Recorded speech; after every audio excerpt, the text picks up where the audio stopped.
So are there questions on the homework? Number 5, 4.4. 4.4, number 5.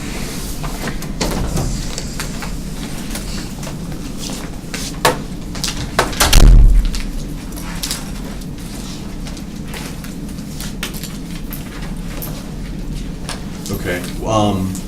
Any specific? Like the intervals of like increasing, decreasing, and then concatenating, and like piecing it together. X minus 5 sine x. Okay.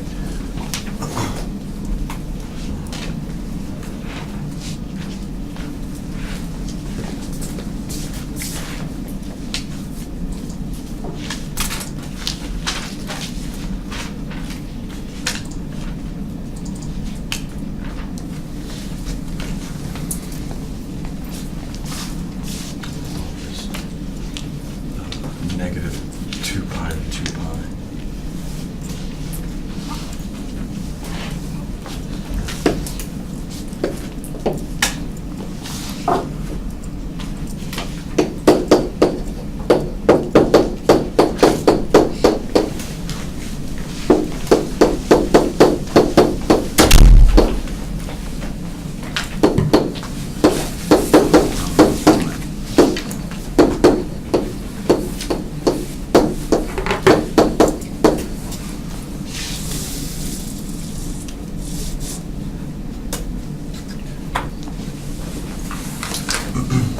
Okay, for the intervals of increasing and decreasing part,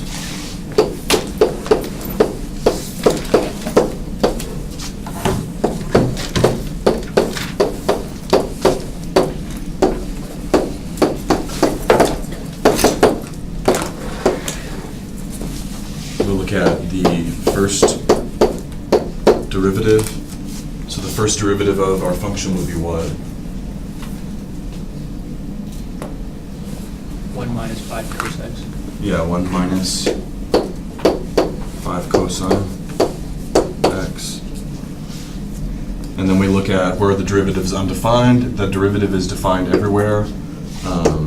So we're really just looking at where does the first derivative equal 0.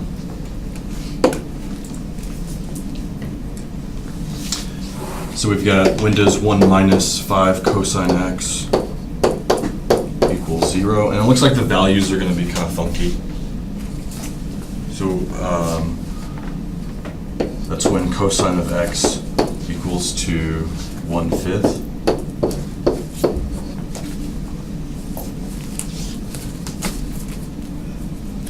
So we have to now use the calculator because those aren't exact values.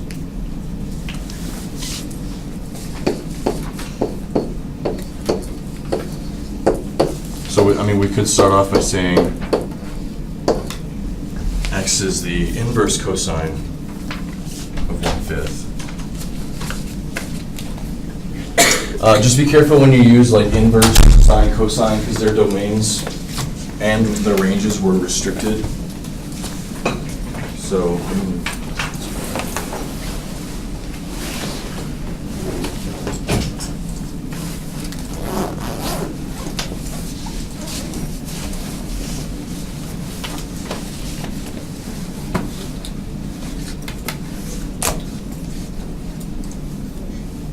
I don't know exactly what that value is, but 2 minus 2 pi.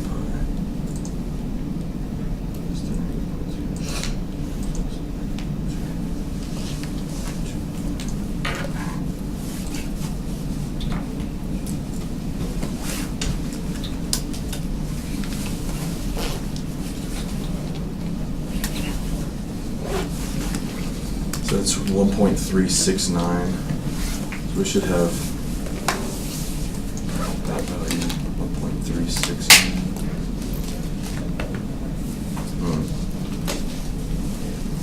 Oh, sorry, that's the wrong function.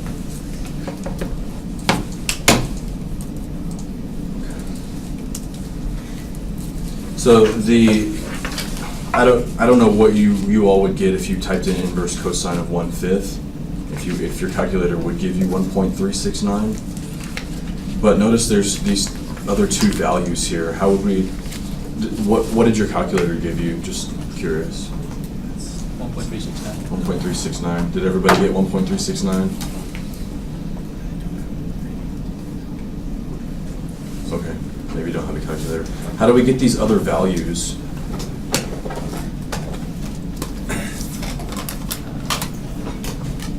So there's two other values that we don't get just by solving when inverse cosine is 1/5.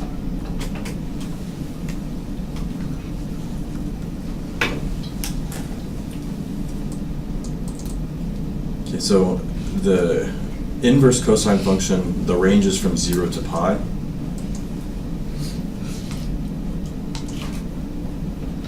But if we think about where that 1.369 coming from this is actually coming from where cosine of x equals to 1/5. So let's write down our 1.369 here.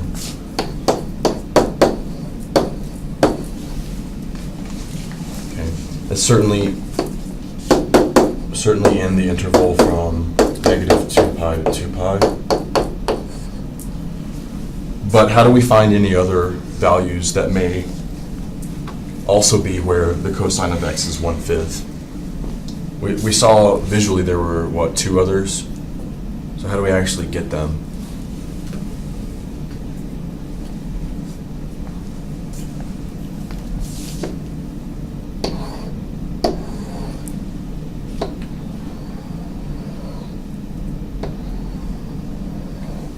So if we look at the cosine graph, and let's just say, I don't know, let's say here is 1/5.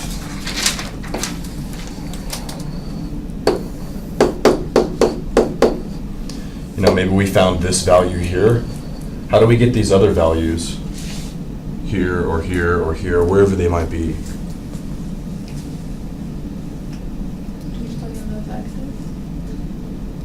Well, we're trying to find those x values. So we're trying to find... Oh, but we know the y value, so we just set it equal to the y value? Yeah, which we did, and then we came up with this one single solution. Difference of pi.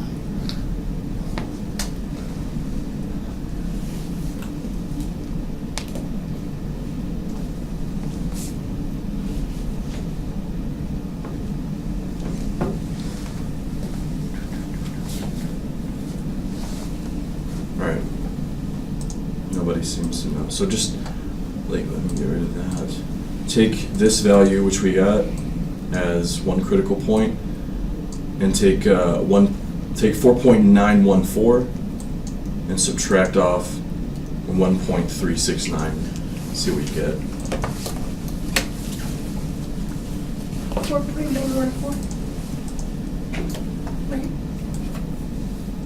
No, 1.369 here, and this value here, 4.914, yeah.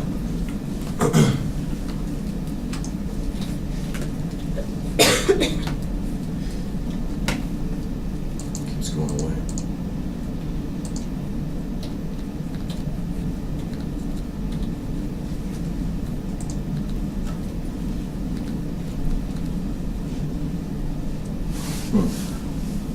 Well, that's not where I expected it to be.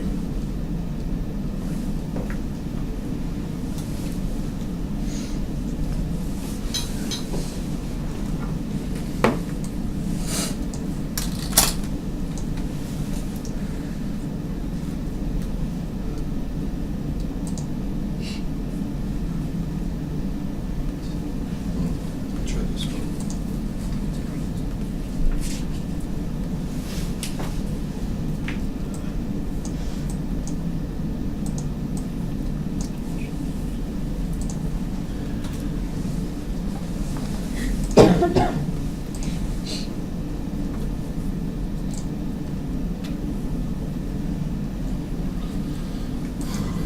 I don't know why that's not matching up then.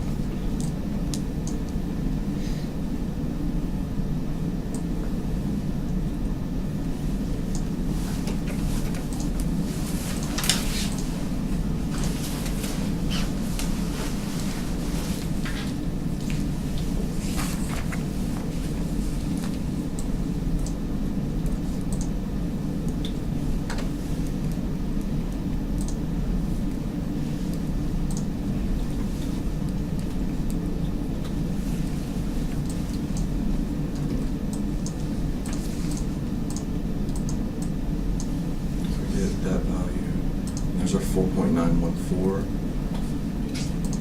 And then symmetric, so we'll get the negatives of them too. That makes sense, but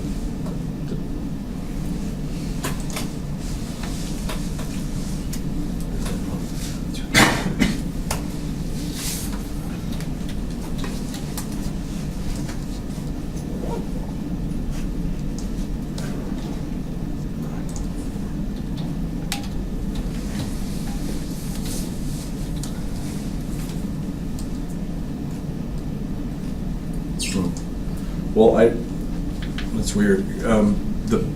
These values should repeat, right? If I solve where cosine is equal to 1, these values repeat every 2 pi units. So from here to here.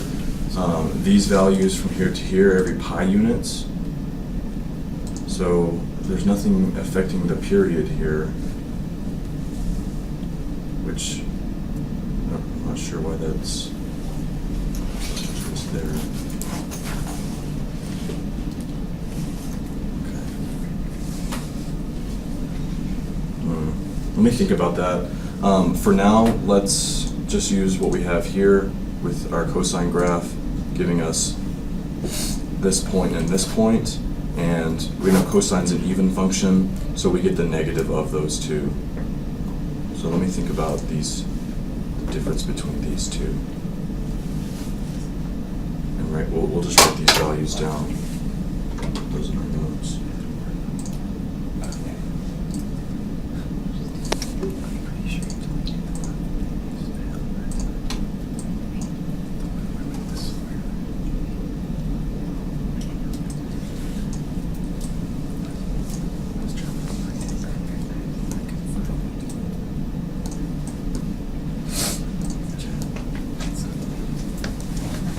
So, I honestly wouldn't give you a problem like that on the exam,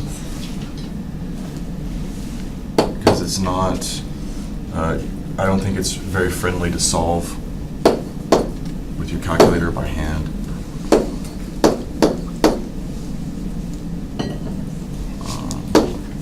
And then negatives of those.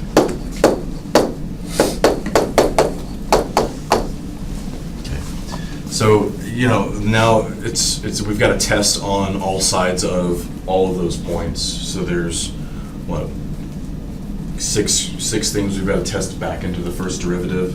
It's just a very time-consuming process, not really ideal for an exam where we have to do other things too. So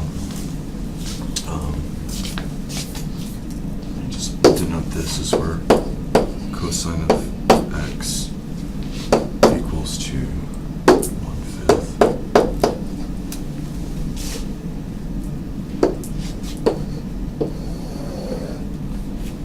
Sorry, we'll stop. We gotta stop at 2 pi and negative 2 pi.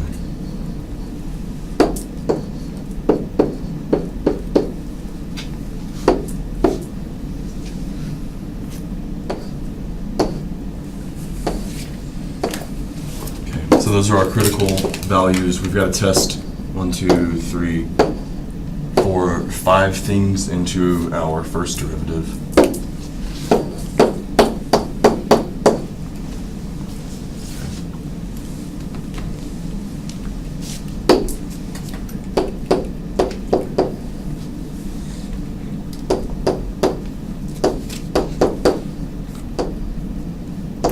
I should have made that larger.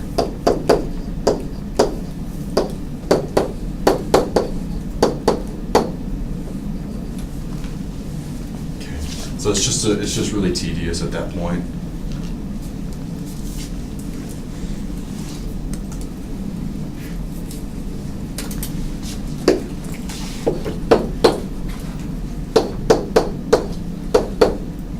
So 1 minus 5 cosine x.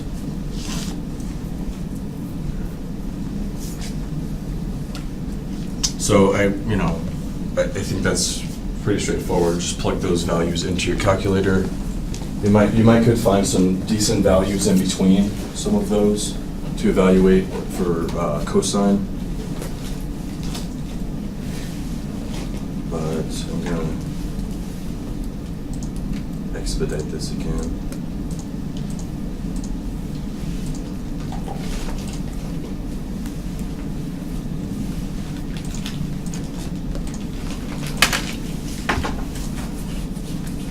All right, so since we've got this oscillating function here, what you should get with that first derivative test for those values, negative, positive, negative, positive, negative.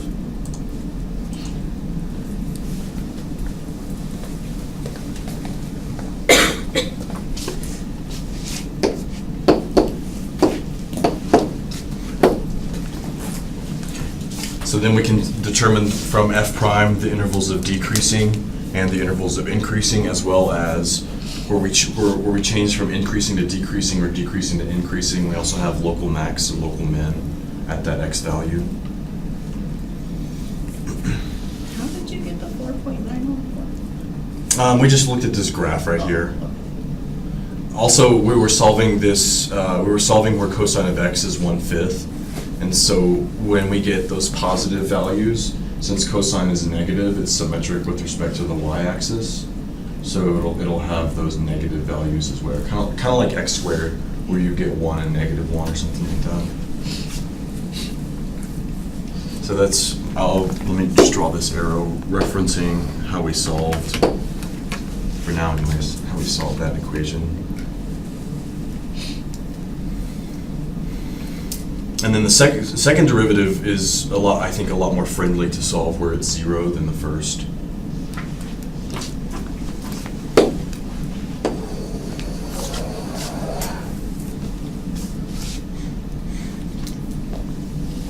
I'm going to label this intervals of concavity.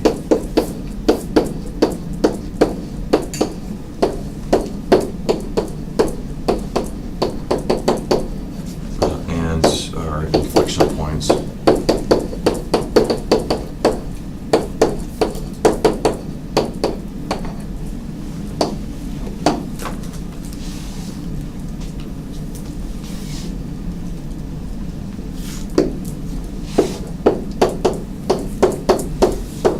Find our second derivative, which is just 5 sine x. Remember, we're on the domain of the function negative 2 pi to 2 pi.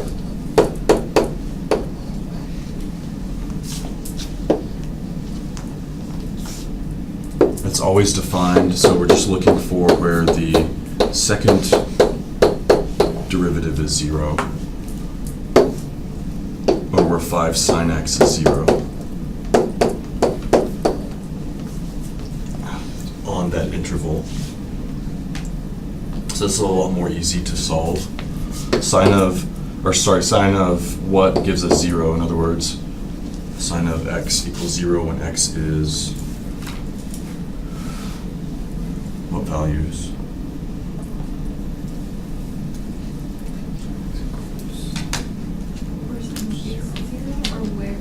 Yeah, where sine of x is 0, what x values?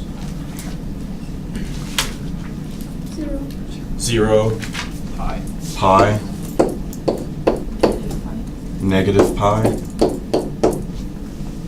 2 pi and negative 2 pi are zeros of sine, but they're not on the interior of the domain.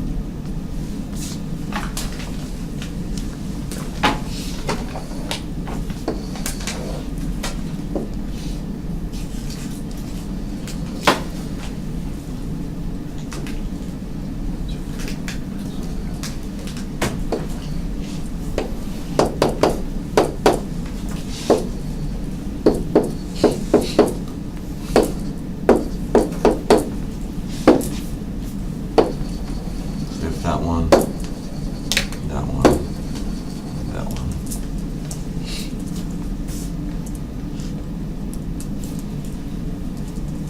All right, so that's a lot nicer than the first derivative for sure. And then so you make your table or your chart for the second derivative from negative 2 pi.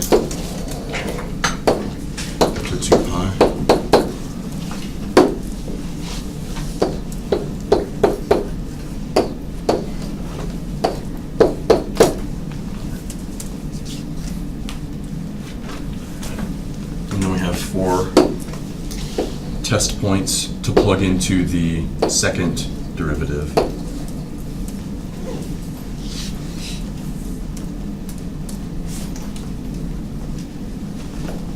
So it's harder to look at the graph and speak about the concavity. So let's go ahead and go through these computations. What are some good values to plug in, keeping in mind that our second derivative was 5 sine x. So probably like, pi over 2, those kinds of things to plug in to test for. I guess if you're using a calculator, it doesn't really matter. So we'll pick, as long as you're in radians, pi over 2, negative pi over 2, 3 pi over 2, and negative 3 pi over 2. Those are easy to test, I think.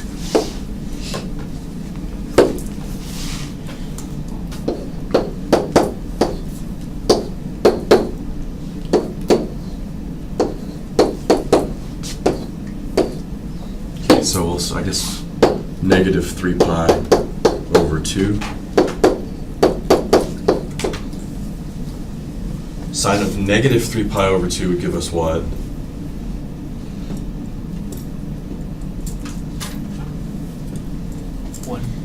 1. So this gives us a positive 5.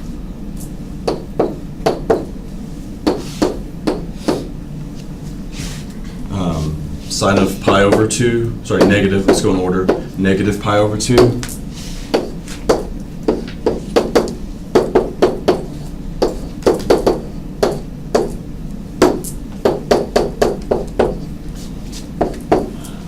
Sine of negative pi over 2 is negative 1 times 5, gives us a negative.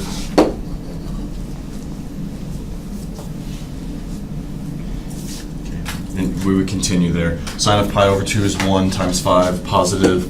Sine of 3 pi over 2 is negative 1 times 5, that's negative. So then we have our intervals of concavity and our inflection points, where the second derivative changes sign.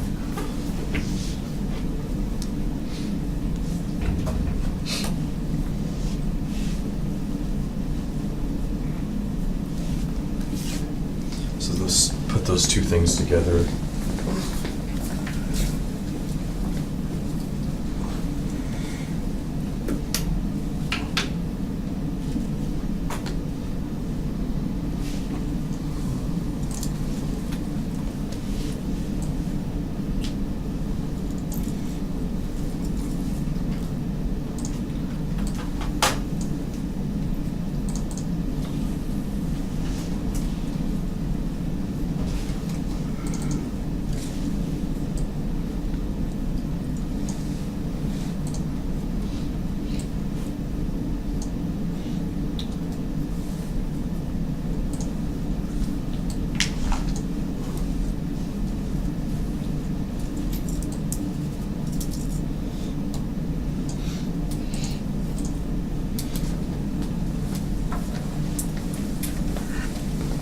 Because remember, these two pieces of information are going to give us there's 4 different outcomes: increasing concave up, decreasing concave down, etc. We'll stitch those together.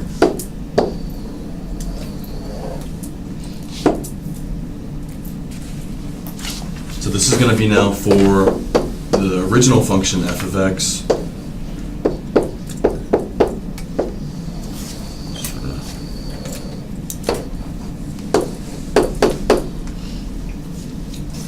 And we want to label the critical points from the first derivative and the zeros from the second derivative along the same line, because at each location there is something of interest happening at all of those. So we'll do our negative 4.9 and then our negative pi, and then 0. Oops, sorry, we missed the negative 1.396, then 0, 1.396, pi, negative and a positive 4.914. I need to correct that. This is positive.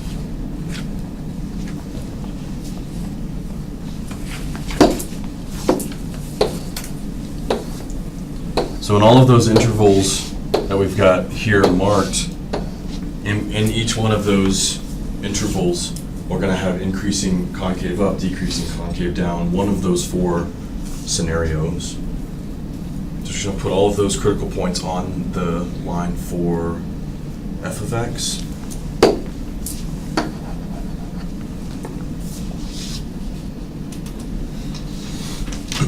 And then from negative, look at the first derivative to say the first derivative is negative, which means the function is decreasing from negative 2 pi to negative 4.914. Decreasing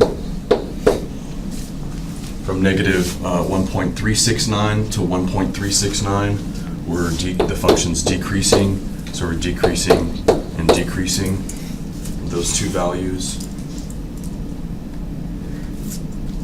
From negative 4.9 to negative 1.3, the function is increasing.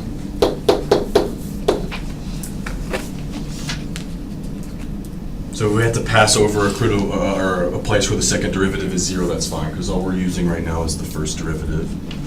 And then first derivative is positive from 1.3 to 4.9, so that means the first derivative is also increasing here and here. And then after 4.9, first derivative is negative, means the function is decreasing. So it's all those values put together? Yeah.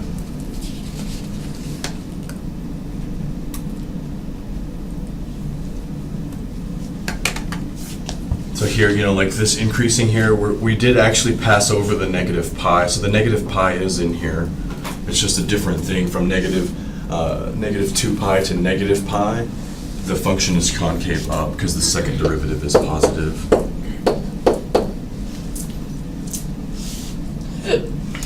And the second derivative is negative from negative pi to 0. So from negative pi to 0 on f of x will be concave down. So it's decreasing, but it's concave up? Yeah. What does that look like? Decreasing and concave up. So decreasing, you would fall from left to right. And then concave up is something like that. They'll be a little bit smoother. Like polynomials make kind of like those smooth transitions.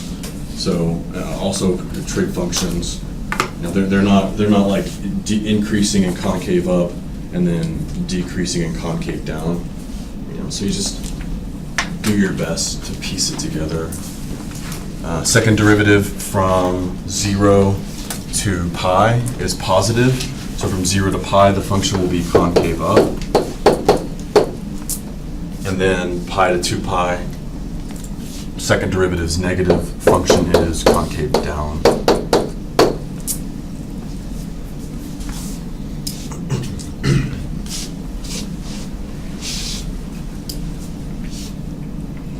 And we know with these, with trig function, sine, cosine, there's nothing weird going on, so we don't have to worry about, do we stop at a certain value and approach an asymptote or any of those kinds of things. We just kind of look at all of these pieces and connect them as we go.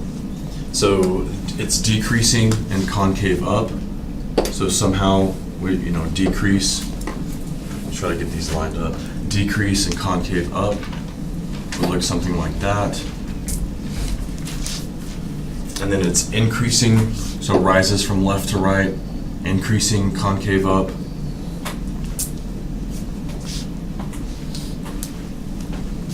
Increasing and concave down, so we're going to rise again from left to right, concave down.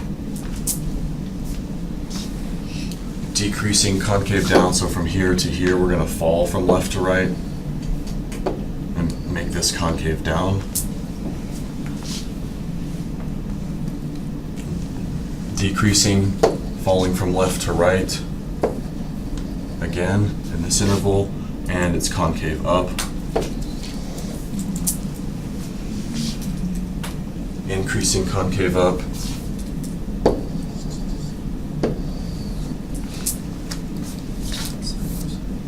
Increasing concave down. And then decreasing in concave down.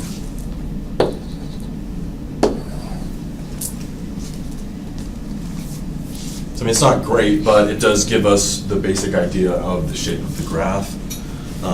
We also know that the first derivative, or the function, changes from decreasing to increasing here. So there's a local min. Changes from decreasing to increasing here. Also a local min. Changes from increasing to decreasing here and here. So we've got a local max at both of those places.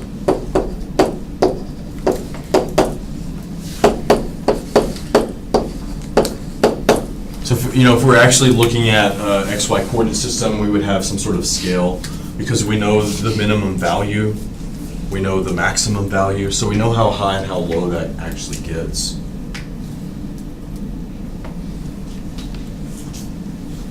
We know these y values, because that's just the function evaluated at -2 pi, and this would be the function evaluated at 2 pi. So we have a way to compare all of those and valleys to the endpoints. The absolute values. Like absolute and absolute max. Oh, the endpoints can, yeah.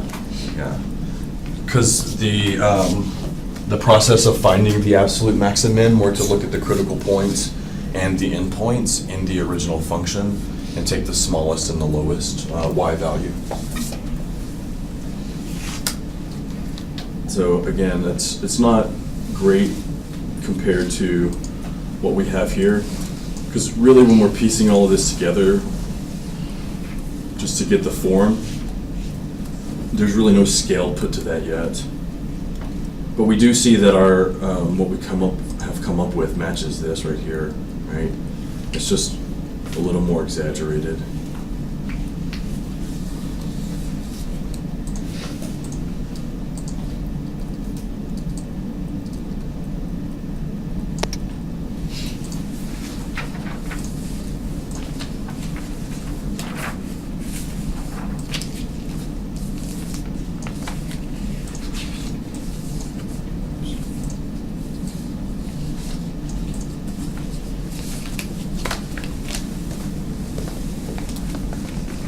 That was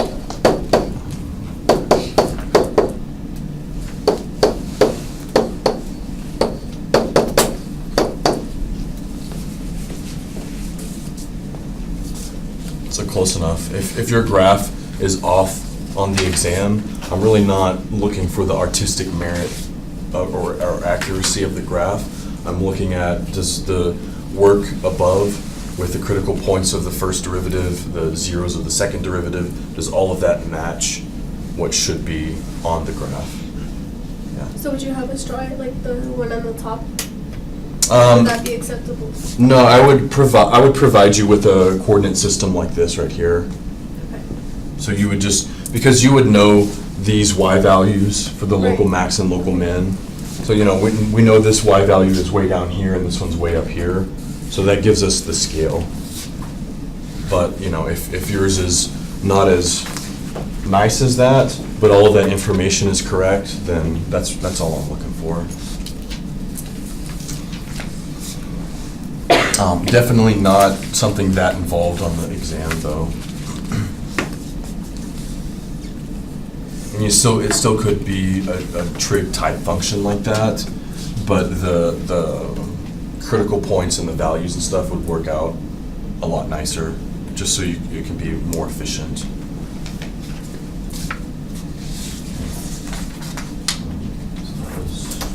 Any other questions homework questions from 4.4 while we're talking about 4.4?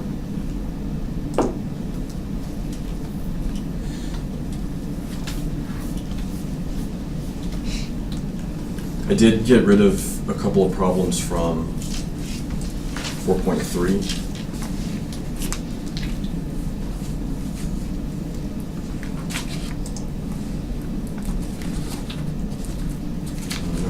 6 and number 13, I believe. So everybody gets credit for those. If you've already worked on and had a few headaches over it, whether you got it right or wrong, you'll still get credit for it. Any other homework questions before we start? 4-7?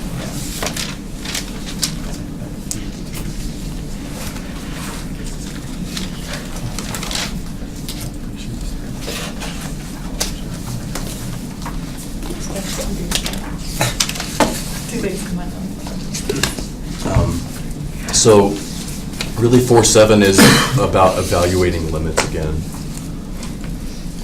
Everything we talk about in this section is related to L'Hopital's rule, and L'Hopital's rule is related to evaluating the two types of limits, 0 over 0 or infinity over infinity.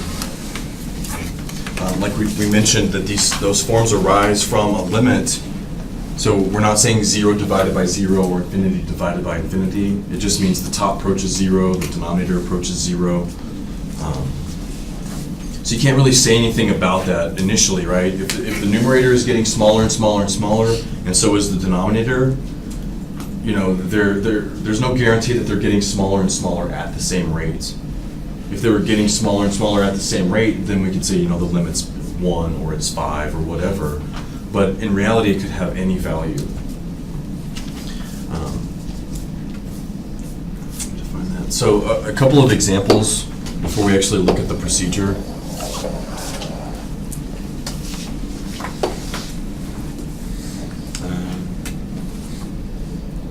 Well, I guess there's an example down there. One example that we've seen, we saw the limit as x goes to 0 sine x over x. We saw that show up in chapter 3 when we were proving or justifying the derivative for sine and cosine. So does anyone remember this limit? Yeah. So we have looked at that limit. But notice if we try to evaluate this limit directly, what we get is the sine of 0 over 0 or 0 over 0.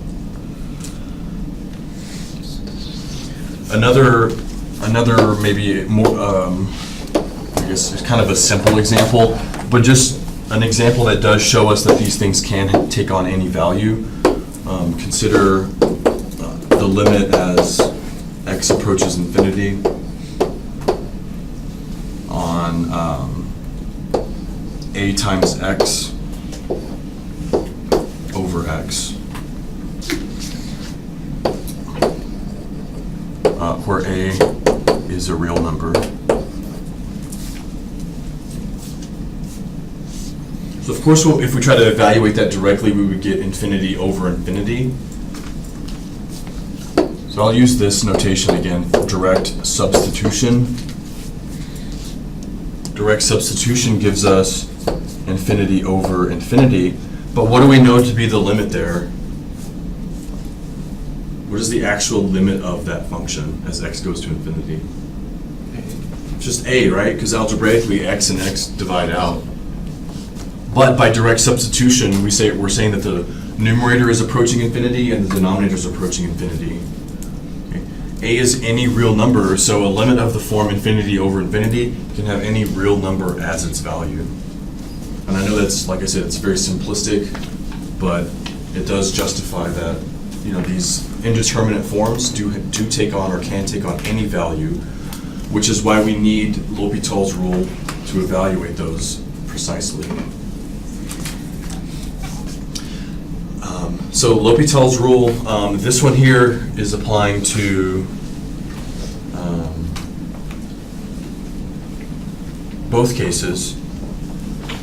So what it's saying is that if we're looking at a limit as x approaches a of a quotient of two functions, f of x over g of x,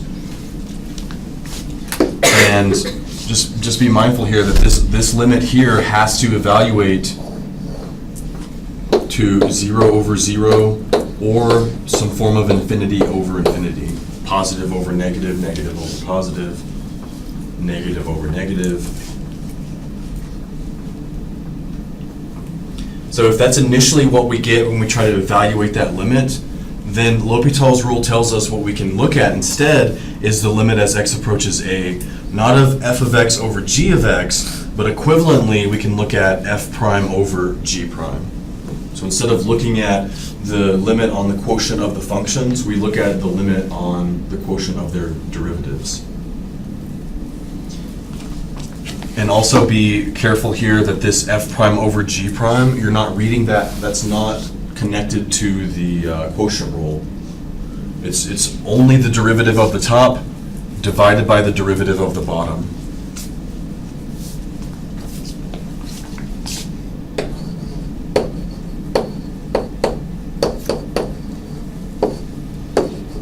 So we just individually take the derivative of f and g.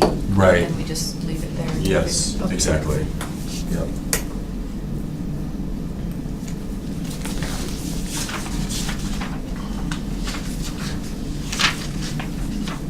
So in practice, what we're going to do is if we're given a limit that's 0 over 0 or infinity over infinity, then we're going to apply L'Hopital's rule and take the derivative of the top and the derivative of the bottom to see if we can then evaluate the limit.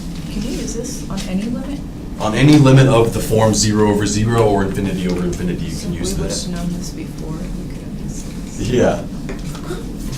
Yeah, and we'll see some examples that we basically are revisiting just to kind of justify.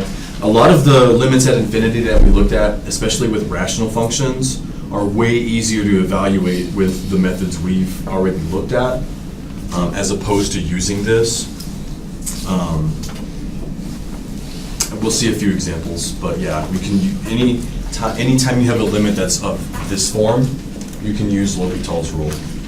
We just got to make sure that when we're dealing with a limit, if it's not one of these forms, as we'll see, there's related forms that we look at through this section. So if it's not 0 over 0 or infinity over infinity, we're always trying to relate that back to 0 over 0 or infinity over infinity by some algebraic procedure.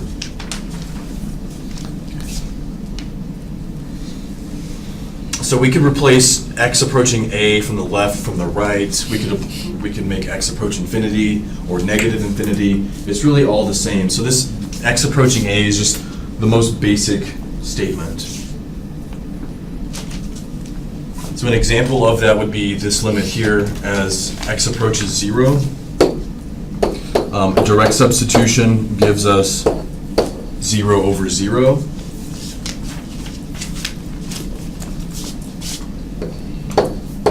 And L'Hopital applies to this. Okay. So to compute this limit, that's 0 over 0, what we're going to do is just take the derivative of the top, divide that by the derivative of the bottom.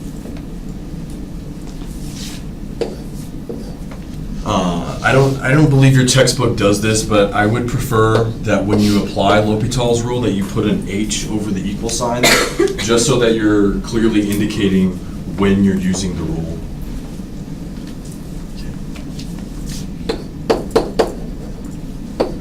Okay. So the limit as x goes to 0 stays the same, but we're now looking at the quotient of the derivatives. So the derivative of sine is cosine. And the derivative of x is 1.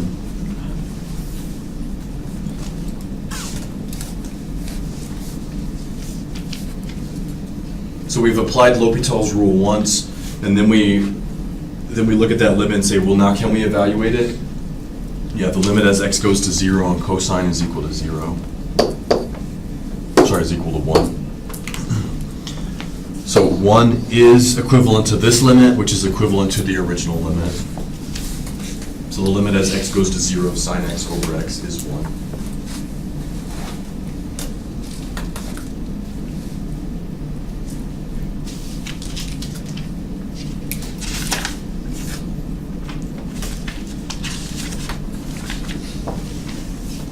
Do y'all have any questions on that?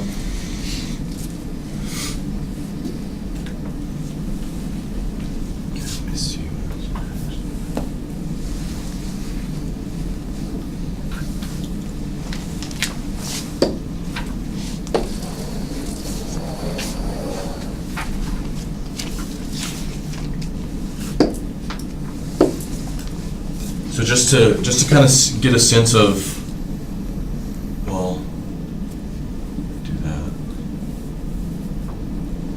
We'll do this, and then I'll just kind of briefly show you like how this works in the case for 0 over 0, and then maybe we can look at the accompanying figure for that. Another example, the limit as x approaches infinity. Notice this is our rational function, so limits at infinity on rational functions are more easily evaluated by looking at the leading term over the leading term as x goes to infinity. So if we just looked at 3x squared over x squared, we clearly see, hopefully anyways, that the limit is approaching 3 as x approaches infinity. It's a lot more efficient of a process, but maybe we forgot that. So when we try to evaluate this limit directly, what do we get? Infinity over infinity. So that's a form L'Hopital's applies to, so we'll apply L'Hopital's rule to that limit.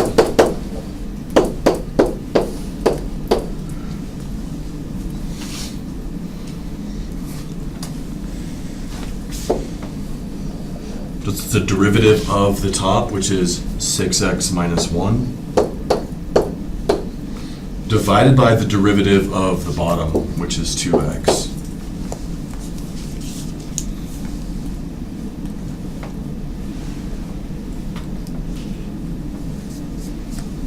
We can't really simplify that anymore, so then we would say, well, what's the limit now? The limit is still infinity over infinity. Well, infinity over infinity is still a form that L'Hopital's rule applies to, so we'll just apply it again.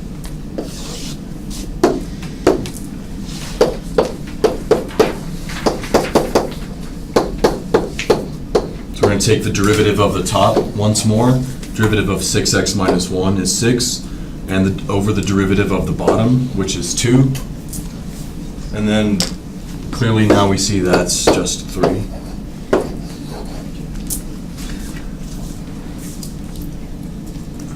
So I know it's not really an optimal procedure, but it does show that it actually works with respect to something that we've already looked at in Chapter 2. So remember, the limits at infinity showed up in Chapter 2.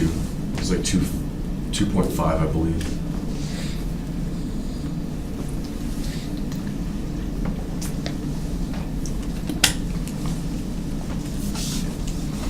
So this example also illustrates that if you keep getting 0 over 0 or infinity over infinity, you can apply L'Hopital's rule multiple times until you've determined the limit.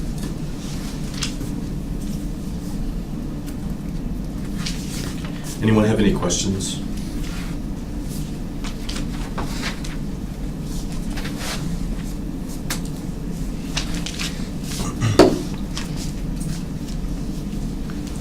So I just want to take a minute to look at L'Hopital's rule.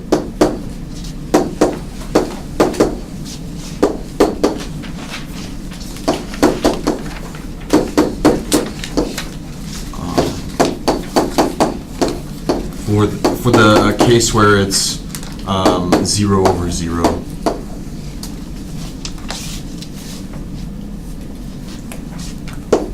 So what that's saying then is directly, if we evaluate f of a and g of a, then they're both equal to 0. Otherwise, we wouldn't get 0 over 0.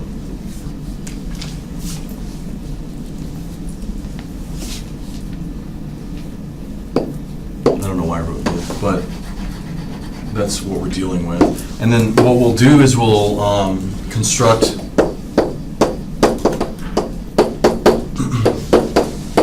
the linear approximation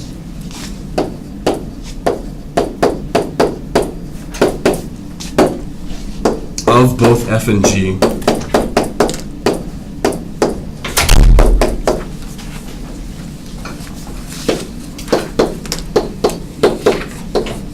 at x equal to a.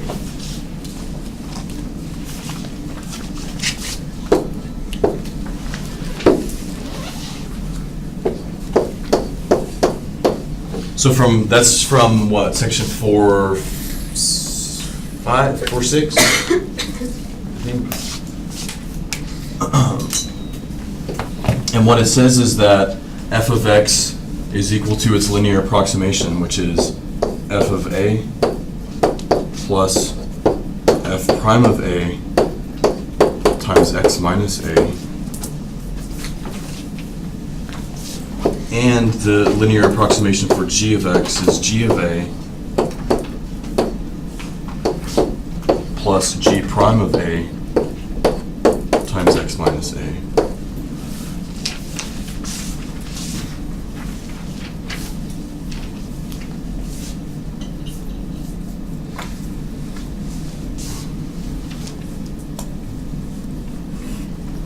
And so remember, these functions were exactly equal to their linear approximation at that point, right?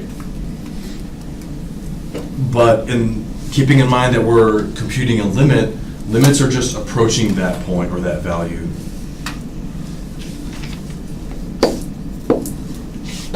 So here, let's say it's not exactly equal to, but it is pretty much. So these are approximated by their linear approximations.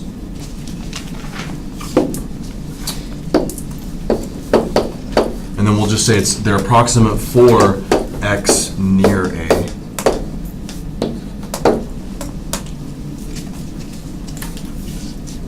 Of course, then when we look at the limit as x approaches a, then those will get exact.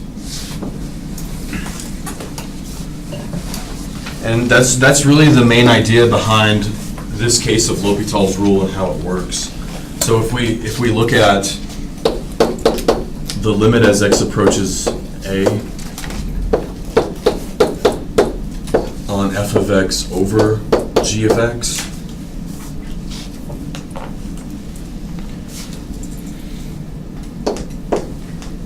and look at f of x and g of x as their linear approximation,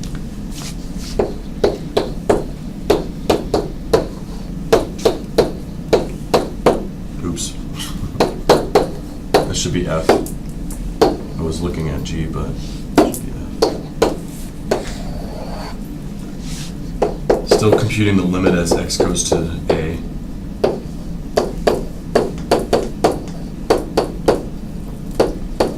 That's the main idea here. What happens when we replace the two functions with their linear approximations?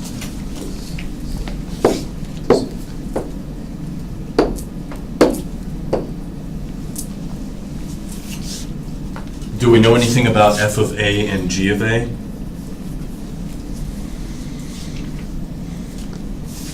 Remember, if the limit initially evaluated to 0 over 0, then f evaluated at a has to be 0 and g evaluated at a has to be 0, right? Otherwise, you don't get, this is our attempt, at least initially, at direct substitution. So we would directly substitute a in for f and g, we get 0 over 0. So f of a and g of a both have to be 0. So f of a and g of a are 0.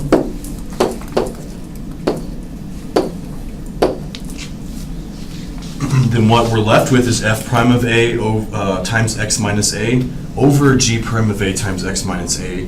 But the multiplication by x minus a on top and bottom also divide away to give us 1. So then what we're left with is that the limit as x goes to a is just f prime of a over g prime of a. So that's, instead of looking at the function divided by, or f divided by g, we can compute the limit as f prime divided by g prime. Now you don't really need to remember that, it's just, sometimes these things that we talk about are hard to prove or justify, and often if they are somewhat easy to show, I think it's worth showing just so we have an idea of where it actually comes from. So, we have here. Did you get as x minus a being 1? Because it's, because they're divided by one another. Oh, okay, that makes sense. Yeah, let me, so I can write that out, just. Because then, both of these being 0, we just end up with f prime of a times x minus a over g prime of a times x minus a. And those two things divide out.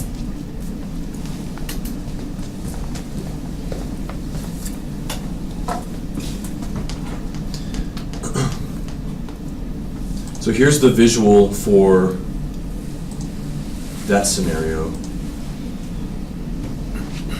Here's G up here doing whatever, here's F doing this.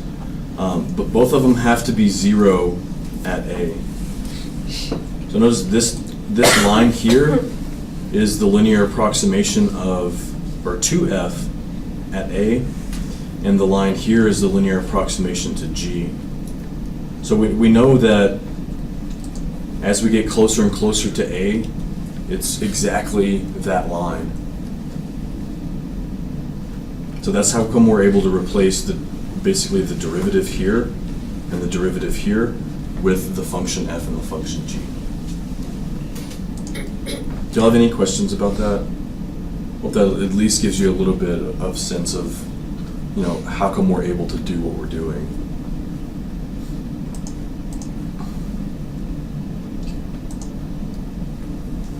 All right. So a few more of these examples. Now, this one here, notice x is not approaching infinity, so we couldn't just look at leading term over leading term, right? That's only applicable when x is approaching infinity or negative infinity. So a limit like this, beforehand, we would say, well, let's try to factor the numerator and see if that factor of x plus 1 divides out, right? That in and of itself is a pretty lengthy process to factor a 5th degree polynomial. So another benefit of L'Hopital's rule is with functions like this, it can save us from having to factor things we may not want to factor. But we first need to see, does L'Hopital's rule apply to this limit? So you actually have to determine what kind of form you're dealing with. As x approaches -1, the denominator is certainly 0, but we've got to now make sure before we apply L'Hopital's rule that we're dealing with 0 over 0. So is the numerator 0 when we plug in x equals to -1?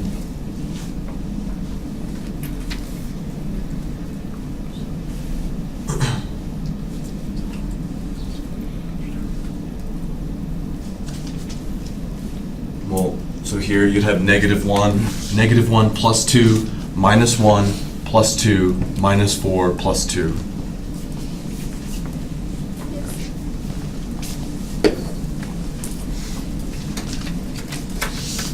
So it is of the form 0 over 0. And then we'll apply L'Hopital's rule. So we take the derivative of the top and divide that by the derivative of the bottom.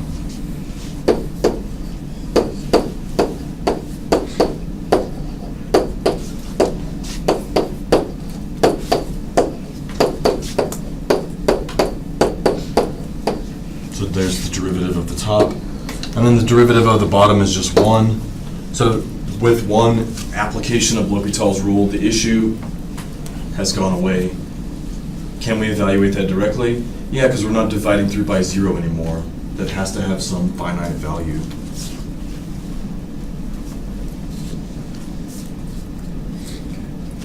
And it really just depends on your function. Like you could apply some functions you can apply L'Hopital's rule 4 or 5 different times before you actually get to a result. So we then evaluate this now directly and get 0.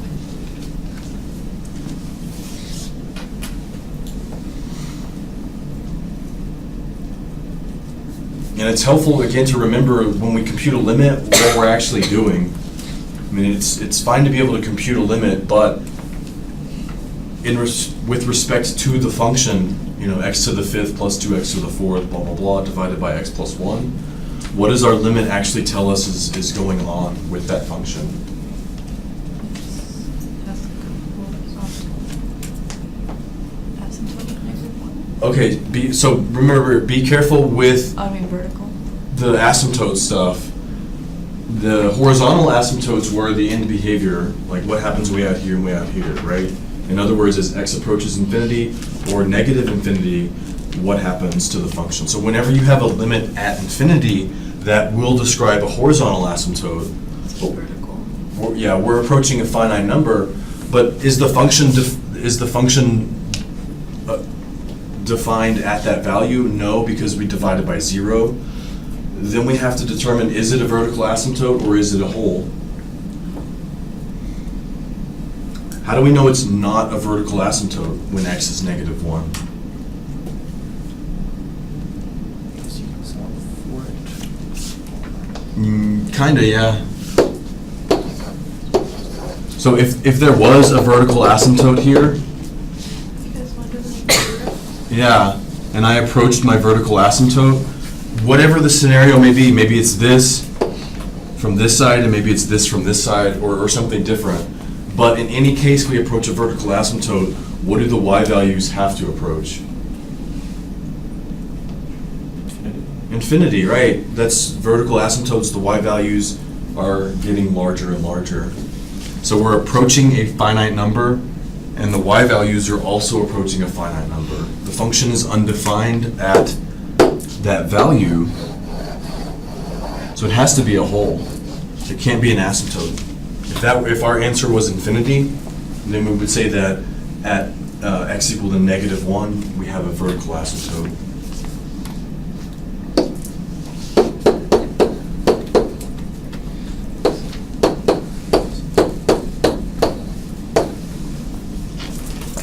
So x is approaching -1, y is approaching 0. It's approaching a point. The point originally is not defined in this function x to the 5th over x plus 1. So because there is no vertical asymptote, we have a hole. Right. We always have either or. Yes. Okay. Yeah, anywhere these rational functions aren't defined, you will either have a vertical asymptote or a hole.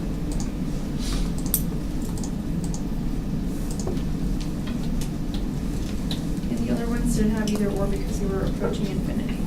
Yeah, and that would tell us the horizontal asymptote. What about the first one where we did limit x approaches 0 for sin x over x?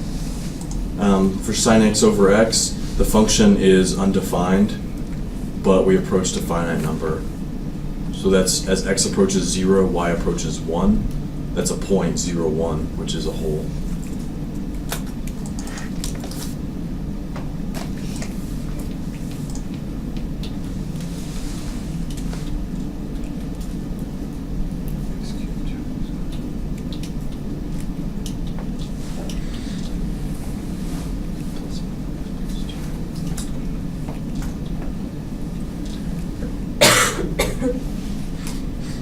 In other words, if we were to factor the numerator, there would be a factor of x plus 1 in the numerator. It's just, it's more efficient to take the derivative and to try to factor that. So as we approach -1, the function approached 0.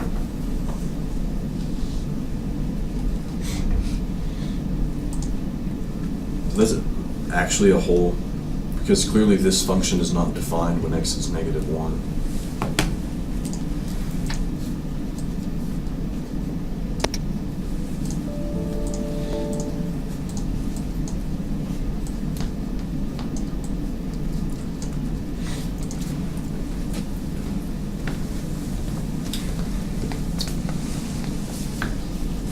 So there's our hole right there.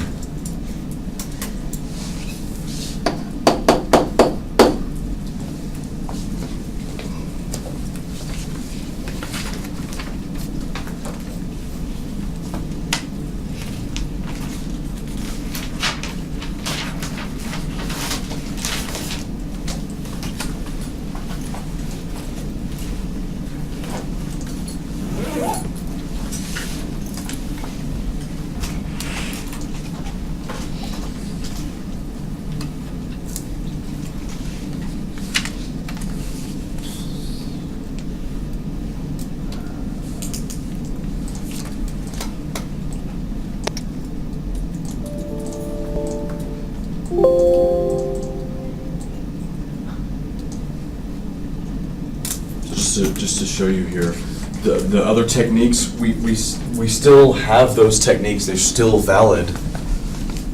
It's just that maybe in certain instances, L'Hopital's rule is more efficient. Factor this thing.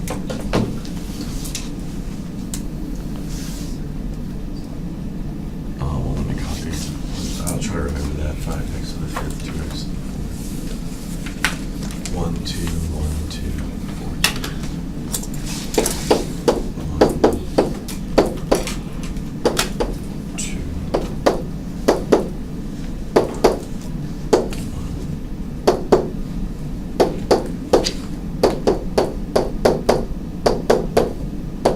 is equal to that.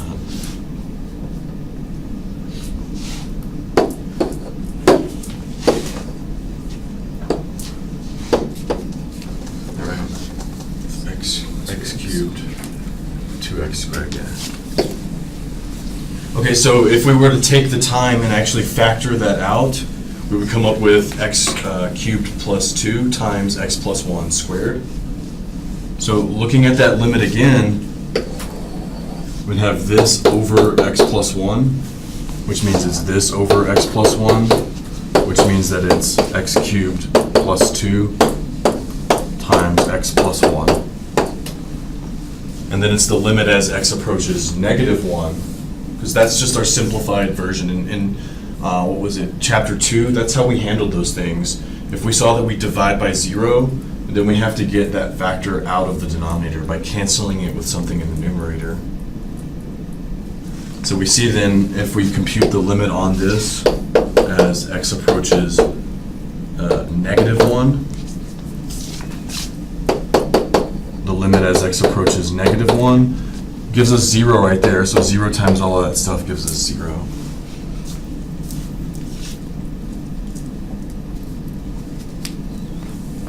Does that make sense?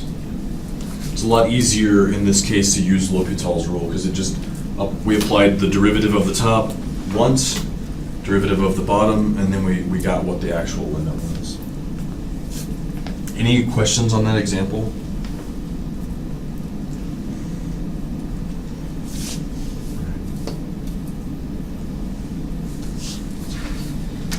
All right, you did that.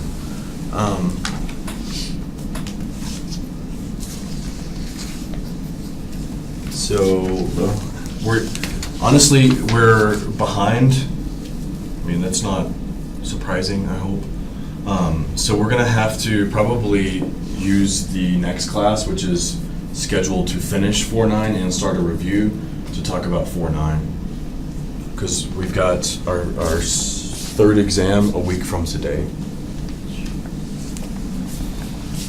It's unfortunate that we lost that one class, but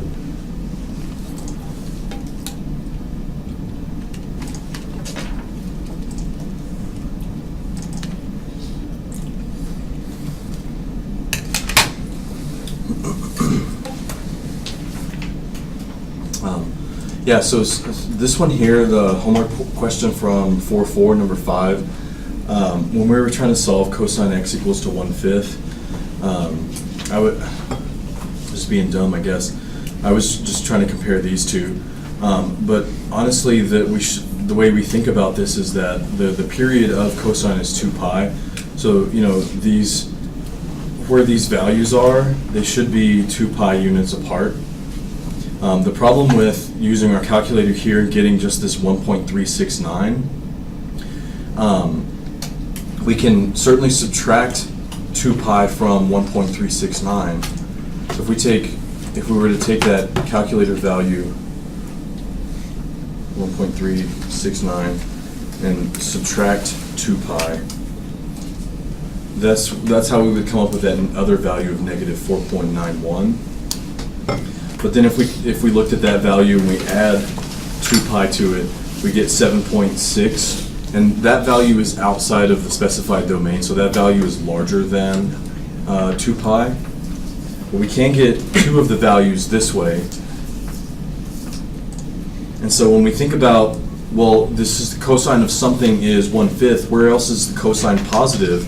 Because this 1.39 is, we can think of it as like pi over something. That's in the first quadrant. And to get the value, the other value where cosine is positive, we have to look in the fourth quadrant.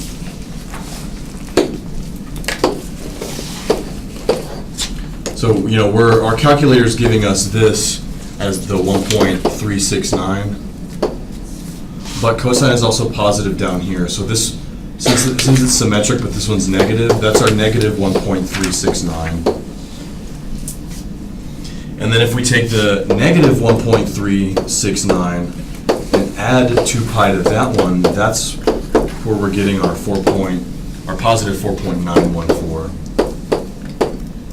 So there's our 4 values: the positive 4.9, the negative, and the positive 1.36, and the negative 1.36. So sorry that I was looking at the wrong values. Anyhow, back to this example, tangent 4x over 7x. Just recall the formula or the theorem for L'Hopital's rule. The only thing it says about f and g that we're dividing here, f divided by g, computing that limit on, is that they just have to be differentiable, meaning their derivatives have to exist. So it doesn't specify what kind of functions f and g have to be. So as we move forward in this section, we'll see that this L'Hopital's rule actually applies either directly or indirectly to just about every function that we've studied or looked at so far. So whether it's a polynomial over a polynomial, a trig function over a trig function, a logarithm over a trig function, it doesn't really matter. We're looking for these things to evaluate to one or the other form, 0 over 0 or infinity over infinity. So tangent of 0 gives us 0. So direct substitution tells us that it's 0 over 0, something we can apply L'Hopital's rule to. So we're going to look at the limit as x goes to 0. The derivative of the numerator divided by the derivative of the denominator. So what's the derivative of the tangent of 4x?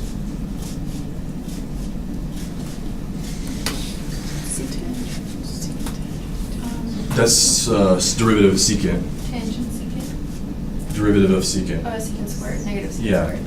positive secant squared. So we have secant squared 4x. Anything we're missing? Times 4. Times 4 times the derivative of the function on the inside. Derivative of tangent 7x is 7 secant squared of 7x. Okay. So there's one application of L'Hopital's rule, derivative of the top over the derivative of the bottom. We can't simplify that any further. So then we try to reevaluate the limit. What's the secant of 0? Maybe think about secant squared rather as 1 over cosine squared. What's cosine of 0? 1. So 1 over 1 is 1. Secant of 4x is 1. So 1 squared is 1. So secant squared 4x, secant squared 7x, as x goes to 0, they're both 1, which means that this limit is just 4/7.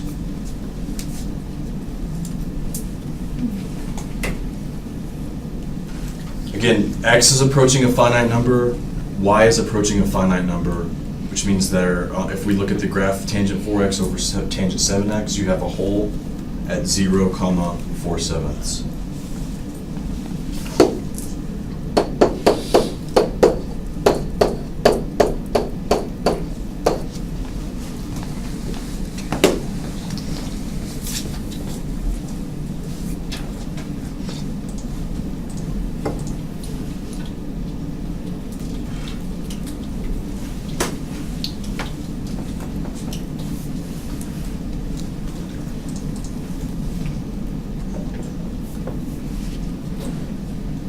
So it says 0 undefined. Fortunately for us, we're able to compute that limit so we know what this y value is here. There, that's our 4/7 right there.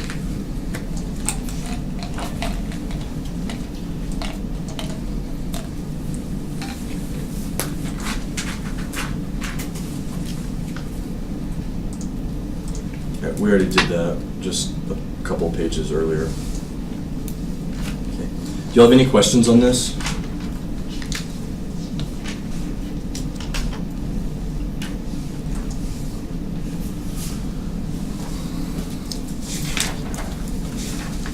So just please keep in mind, when you use L'Hopital's rule, the limit has to be 0 over 0 or infinity over infinity. If you apply L'Hopital's rule to something else, then your result's going to be inaccurate. With that in mind, there are 3 different related indeterminate forms. And when I say related, we just mean that they're related to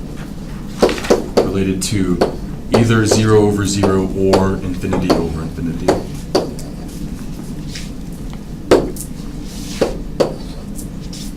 And we'll discuss these in order. So the first related indeterminate form is 0 times infinity.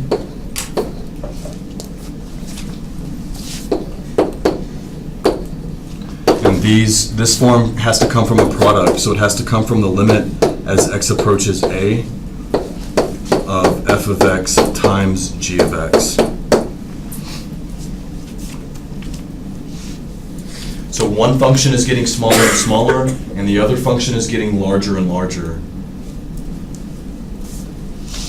Don't view that as 0 times a really large number, because 0 times a really large number is just 0. What we're saying is that one function is getting smaller while the other function is getting larger. Which one's winning, right? Which function is getting faster or larger faster, or is the other function getting smaller faster?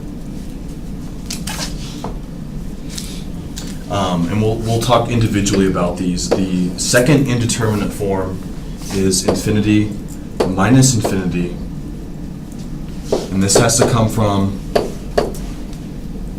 a limit where we're subtracting those 2 functions.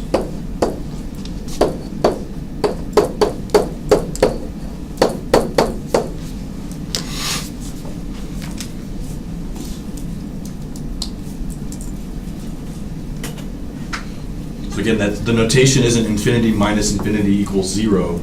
It's the notation is function f is approaching infinity and function g are approaching infinity. They may or may not be approaching infinity at, the same exact rate, right? It's not like a million minus a million, then a trillion minus a trillion. It could be like a trillion minus a billion, and then 5 trillion minus 2 trillion, right? So which one of those is growing larger more quickly? And then the third indeterminate form covers 3 of them, really. It's 0 to the 0, infinity to the 0, and 1 to the infinity.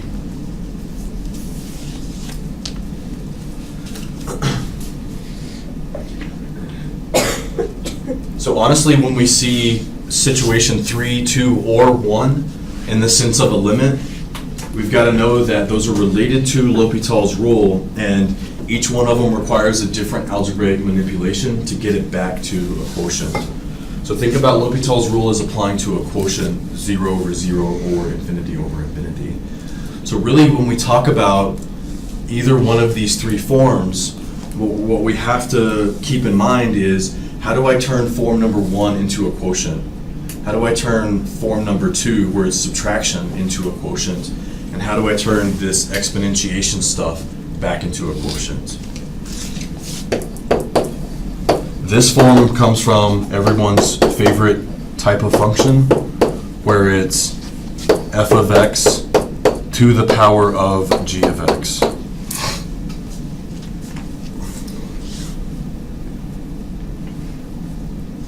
Do y'all remember how we handled those? Is that the b to the x? Yeah. So when we looked at the derivatives of those types of things, like x to the x or, etc.,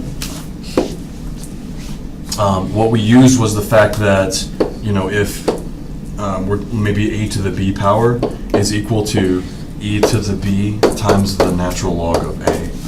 So this comes back again in order to evaluate those types of limits. I mean, that's the last one we'll look at. So do y'all have any questions initially? We'll talk about each one individually. Okay, so like I said, we're trying to relate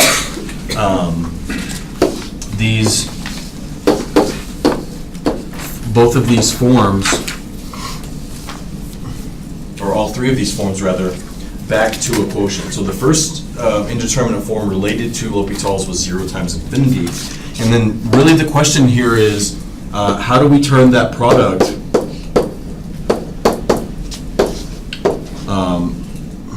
or how do we change a product 0 times infinity into an equivalent quotient?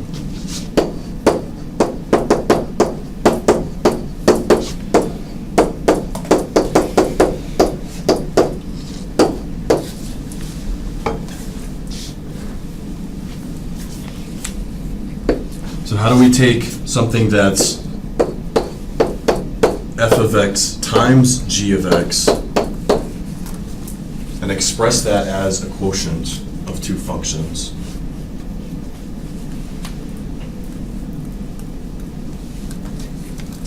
So maybe think of something simpler, like what if I had like 2 times 3? How could I rewrite 2 times 3 so that it's not a product, but it's a quotient? Equivalent quotient. How do you rewrite 2 times 3? Yeah, as a quotient.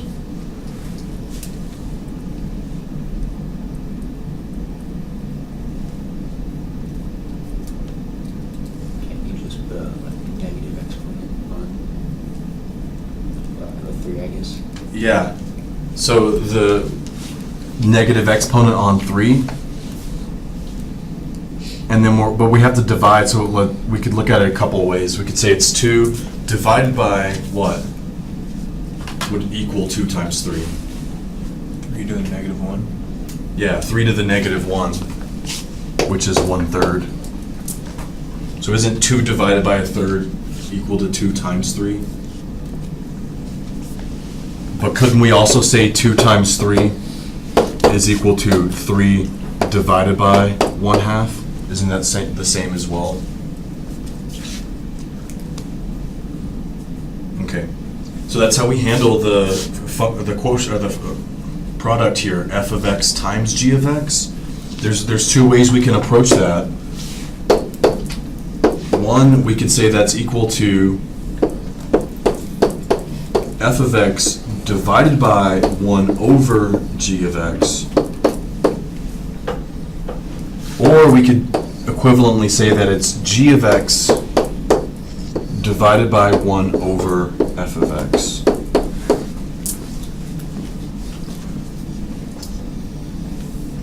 So, I mean, it's a bit weird because we've, maybe during like an algebraic simplification where we had the problem 2 divided by 1/3, we would say that's equal to 6. But really outside of that, you don't really think about turning a product into a quotient, because usually products are a lot easier to handle than quotients. But here we really needed to think about that process, because that's how we're going to handle the limits of this form, 0 times infinity.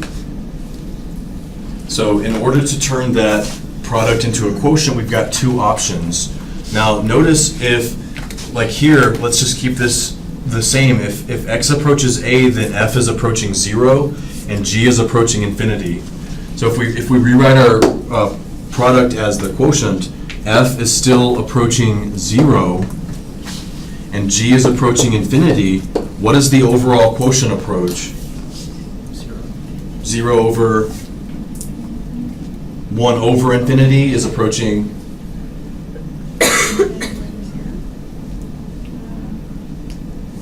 What's 1 over an extremely large number?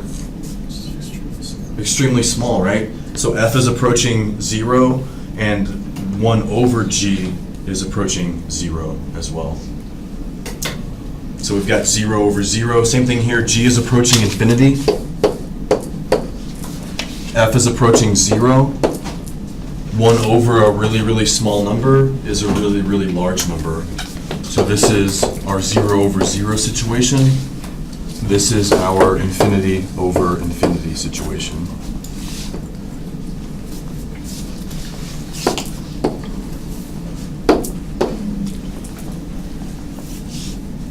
So it involves us rewrite to evaluate this type of limit. It entails that we rewrite the product as a quotient. So for example, the limit as x approaches 0 from the right on this function, we'll try to evaluate it directly. X is approaching 0. ln of x also approaching 0 from the right. In terms of the natural logarithm, as it gets closer and closer to 0 from the right, what do the function values get closer and closer to?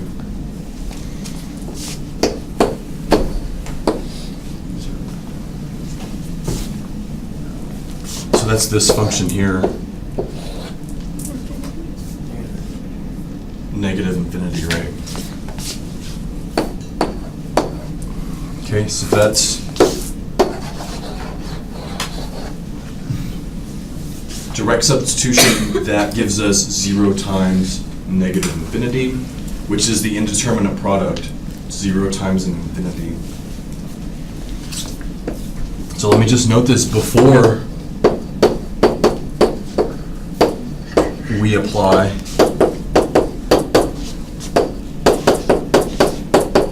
L'Hopital's. We have to rewrite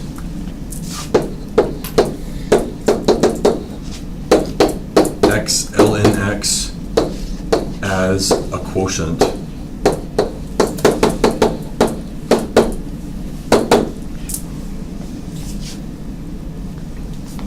So we haven't applied L'Hopital's rule at all. We're just algebraically rewriting this. So let's look at it as the limit as x approaches 0 from the right. We'll leave ln of x alone, but then we have to divide by what? To make it equivalent to x ln x. Okay. 1 over x, right?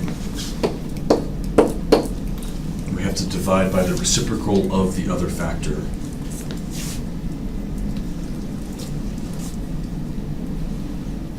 Okay, before we apply L'Hopital's to this, we've got to make sure, so let's check one last time. Directly substituting now into this limit, which we know is equivalent to the original, what do we get? Direct substitution on top. We already said that's approaching negative infinity. As x approaches 0, what does the denominator 1 over x approach? What? 1 over a very small number. Keeps going and going, right? So that's something we can now apply L'Hopital's rule to.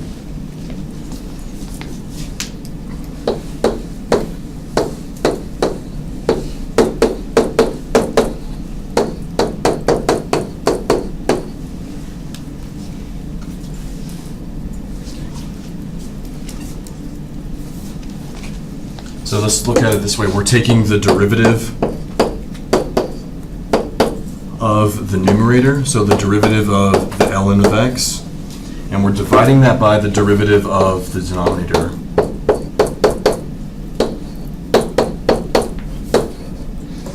So the derivative of our function on top, ln of x, gives us 1 over x, and the derivative of 1 over x on the bottom gives us negative 1 over x squared.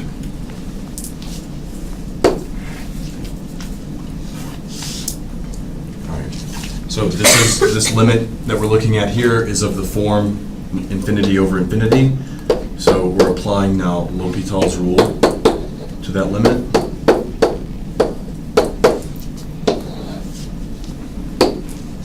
The derivative of the top divided by the derivative of the bottom.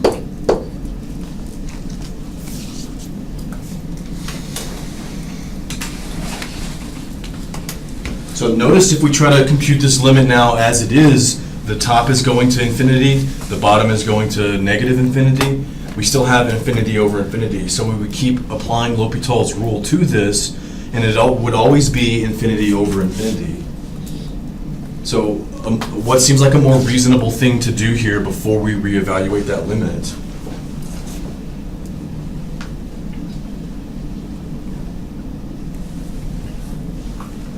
Well, like numerically, if you saw like 1/2 divided by 1/5, what would you do to that?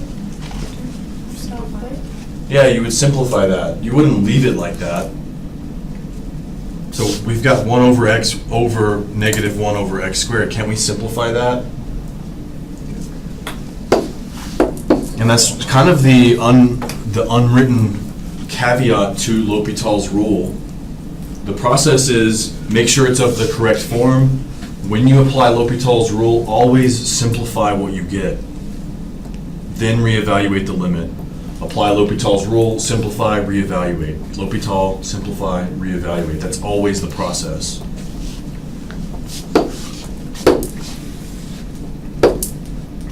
So we're going to simplify this.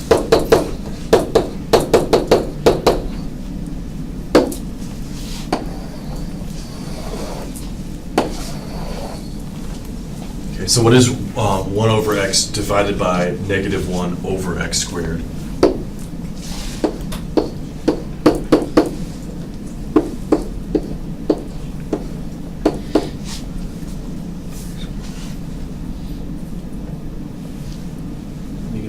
Negative x, yeah. So it just turns into negative x. So notice here we just wrote equal because all we're doing now is algebra. We're not applying L'Hopital's rule again. So this limit equals this via algebra. Now we can compute that limit as x approaches 0, negative x approaches 0. So that's our limit, or equivalent to our original limit.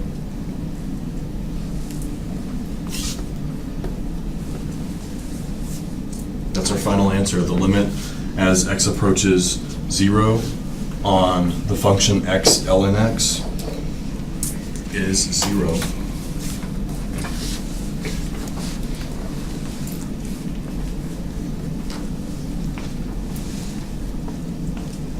Okay, do you have any questions on that? How do you determine whether to use f of x over 1 over g of x or g of x over 1 over f of x? You just pick one? You pick one, yeah, that's a good question. So the question was, you know, in this setting here, we had 2 ways to rewrite that product. So how do we choose which one of those we rewrite as? Oops. And the answer is, in general, it doesn't matter. They're both equivalent. But in practice, one of those ways to rewrite it will always lead to an easier limit to evaluate.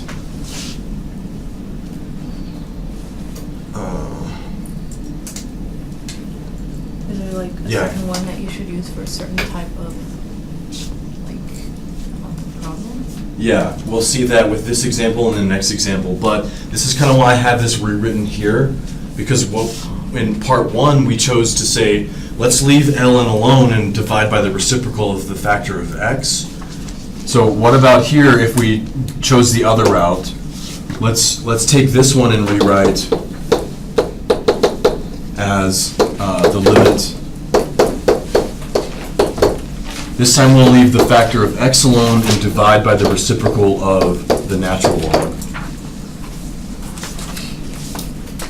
So now this is of the form 0 over 0. But see what we have to deal with here, the derivative of the numerator is pretty straightforward. The derivative of the denominator is a little bit more involved now.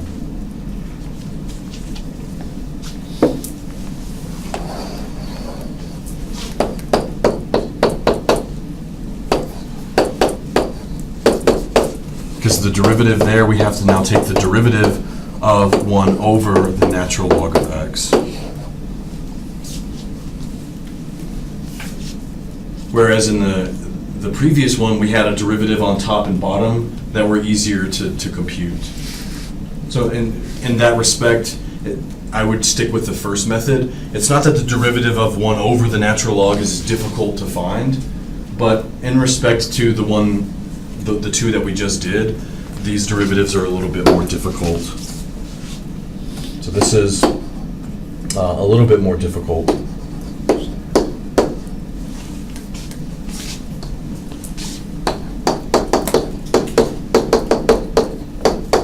So like, why deal with that one if we don't have to, right? You can if you want, and you'll get the same answer, but it's just a matter of convenience. Not just BX though. But not just BX. No, you have to use either a chain rule if you write it as ln of x to the -1, or a quotient rule. So you would have something over the natural log of x squared. Maybe it would divide out, I don't know. Does that make sense? Why we have two different ways to look at it? Because usually one is more difficult than the other. In this one, for example, we can also see why it's beneficial to have two ways to write it. Okay. So let's see what we're actually looking at first. I don't know why that 0 is there.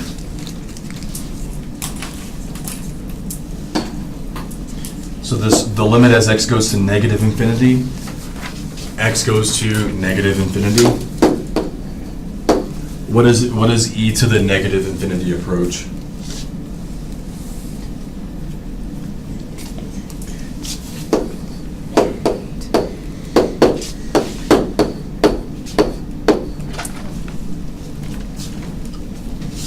It's 1 over e to the infinity. 1 over e to the infinity approaches what?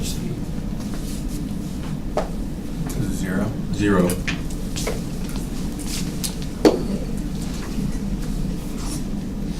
So now we have to rewrite x times e to the x as a quotient. So let's go through the process of leaving e to the x alone.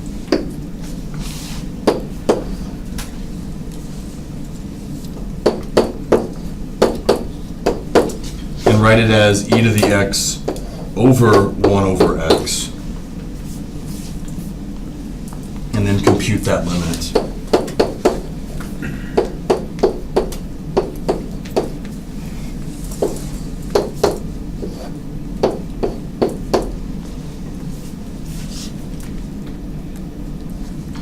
And let's see what happens here when we do this. So we're going to apply L'Hopital's rule, because this is 0 over 0. So L'Hopital's rule, we're going to look at the derivative of the top divided by the derivative of the bottom.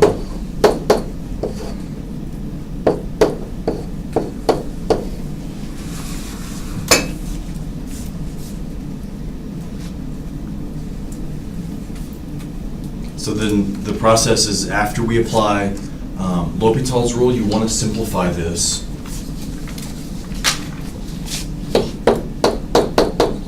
So that's the limit as x approaches -infinity of e to the x multiplied by -x squared.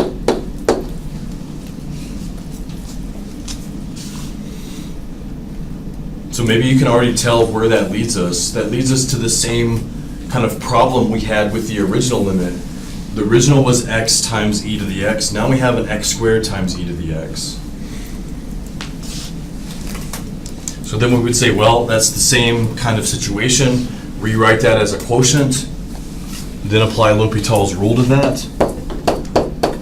So we would then compute the limit as x goes to -infinity, derivative of the top over the derivative of the bottom.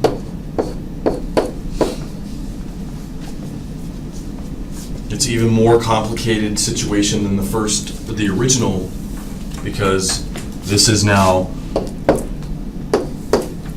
x cubed times e to the x over 2 as x goes to -infinity.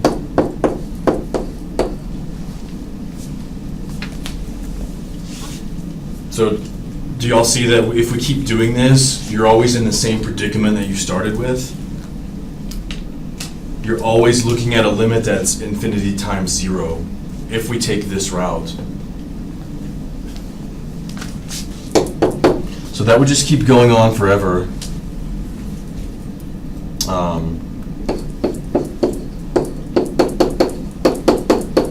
It's basically just an infinite loop that you're stuck in. So this is another instance where it's helpful now. We have two ways to rewrite that. I saw that rewriting x e to the x as e to the x divided by 1 over x is not helpful. So now I'm going to recalibrate and write x e to the x as x divided by e's reciprocal, or e to the x's reciprocal.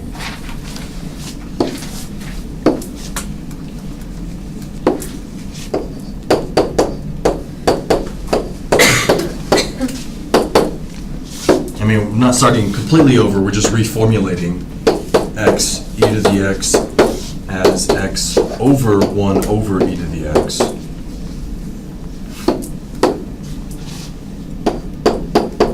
And computing that limit instead.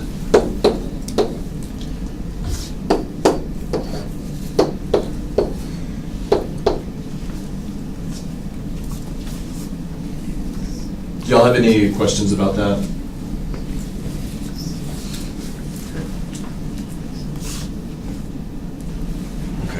That equivalently, what that is algebraically anyways, is the same thing as x over e to the negative x.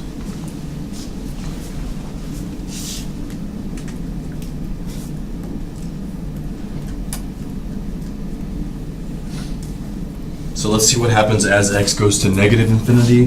The top goes to negative infinity.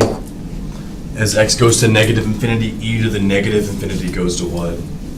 Sorry, e to the negative infinity approaches. 0. Yeah, so you want to be careful. There's negative infinity in for this x. It's just Yeah. So that's, denominator is also approaching infinity. So we've got infinity over infinity. Which means then, from that standpoint, we can now apply L'Hopital's rule. So I'm going to scoot that over to this one here. So then that's equivalent via L'Hopital's rule, taking the derivative of x divided by the derivative of e to the negative x. What's the derivative of e to the negative x? Negative e to the negative. Yeah, good. Negative e to the negative x.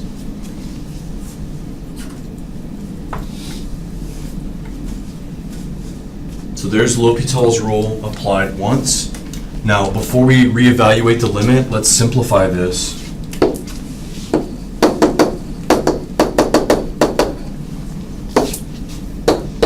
So by simplification, that's the same limit. We're just going to make that exponent positive of negative e to the positive x.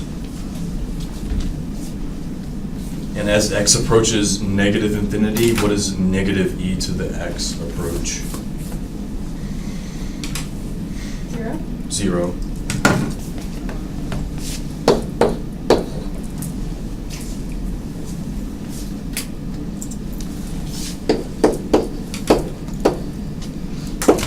So that's our answer. The limit as x approaches negative infinity on the function x e to the x is equal to 0.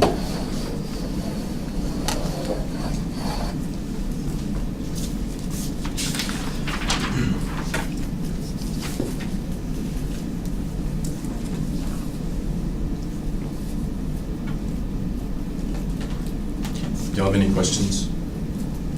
So the reason why it approaches 0 is because that negative infinity, like when that substituting for Yeah. x, it's 1 over e to the Right.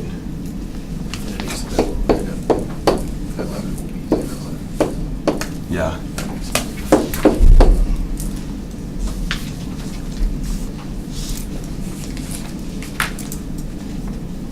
Any other questions?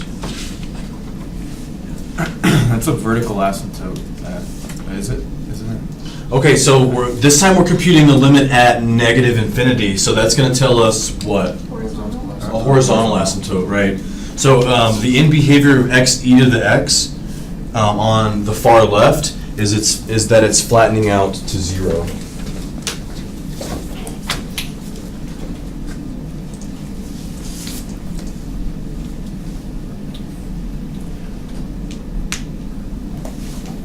So there's our x e to the x function.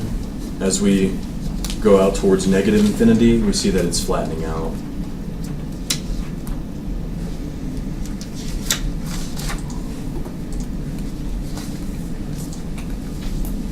Okay. The second indeterminate form we mentioned was infinity minus infinity. So the idea here now is that we've got to take the difference of two things and turn that into a single quotient. So the way we do that, I don't know, again, think about, it's kind of like something like this. It's basically equivalent to taking something like that and turning that into a quotient, a single quotient. So what do we look for here when we do those kinds of things? 1/2 minus a third, we look for, Common denominator. yeah, common denominator. That's what we do here in this situation.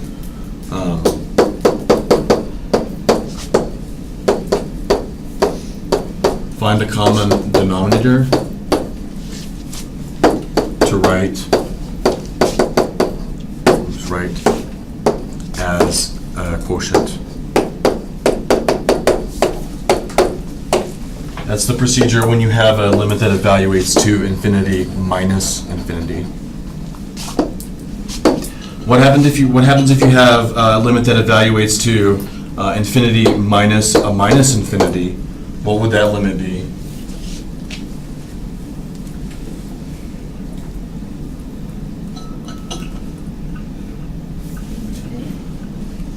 Infinity, because isn't this the same thing as a very large number plus a very large number, which is a very large number?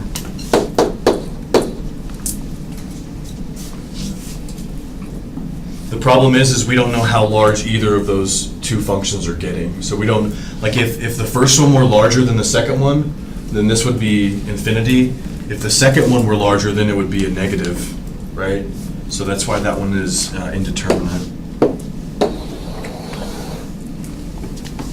So for example, the limit as x goes to 0 on cotangent x minus 1 over x. Verify that direct substitution does give you infinity minus infinity. So at this point now we're going to look for a common denominator, which then it makes a little bit more sense to think about cotangent as cosine over sine.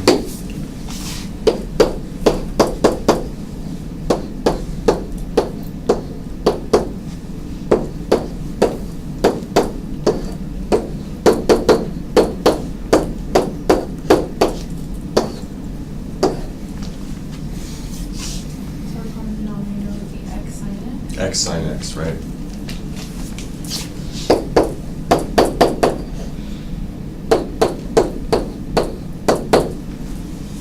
Okay, so x sine x, we have a single quotient. This is x times the cosine of x minus sine x. All of that's over x sine x.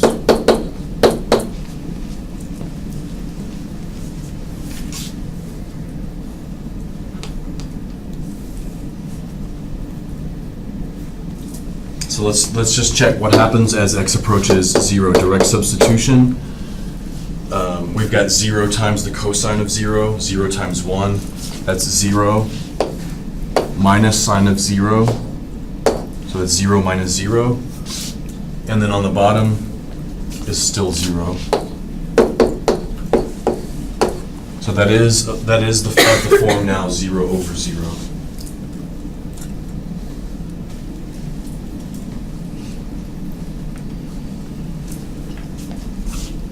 So then we're going to apply L'Hopital's rule. Derivative of the top divided by the derivative of the bottom. How'd you get x cosine? Because we have to multiply. Yeah. Yeah, we have to multiply that by x over x, and then the other one by sine x over sine x.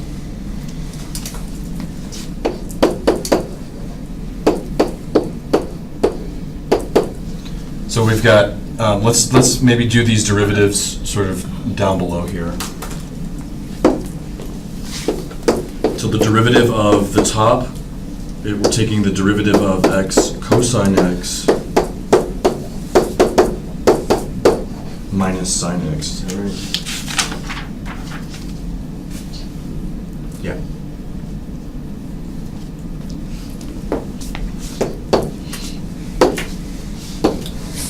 So we have a product rule for x cosine x minus the derivative of sine x.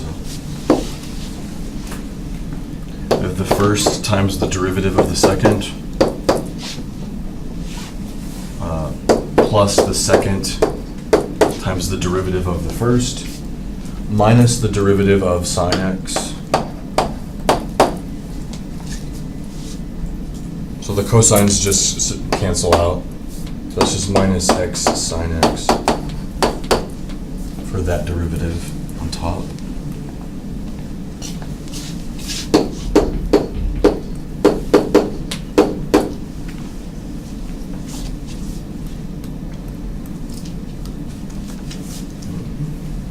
And then the bottom was what, x sine x? I don't have this one. X sine x.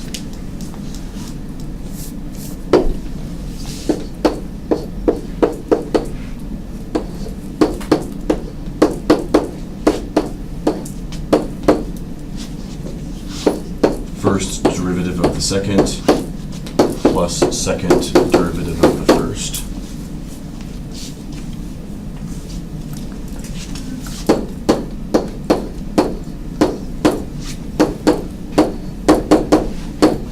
So that's what L'Hopital's rule gives us. There's really nothing we can simplify there. We can't factor anything out of the denominator to cancel with anything in the numerator. So let's just hope that we've applied L'Hopital's rule, we've simplified, basically there's nothing to simplify, and then we reapply, or reevaluate rather, the limit. So do y'all have any questions on where we're at? Derivative of the top, derivative of the bottom, let x approach 0. Can we evaluate this directly now? Yeah, so what does that give us? The top is clearly 0, sine of 0 times 0. The bottom is, we might need some more room. But the bottom is 0 times 1. Right here, 0 times cosine of 0 plus 0. So, do we have to keep going? 0 over 0. You have to apply L'Hopital's rule again.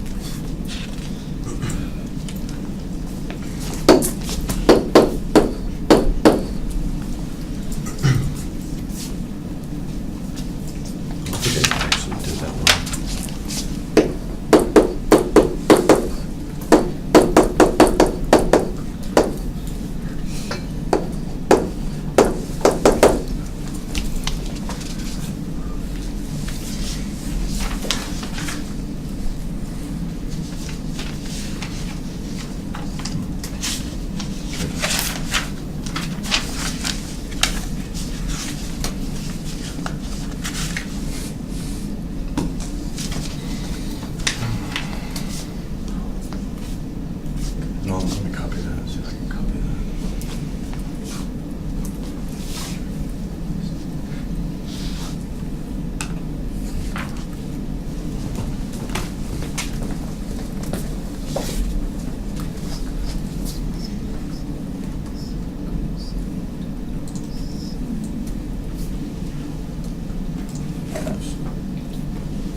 So let's take the derivative, L'Hopital's rule again, derivative of the top and the derivative of the bottom.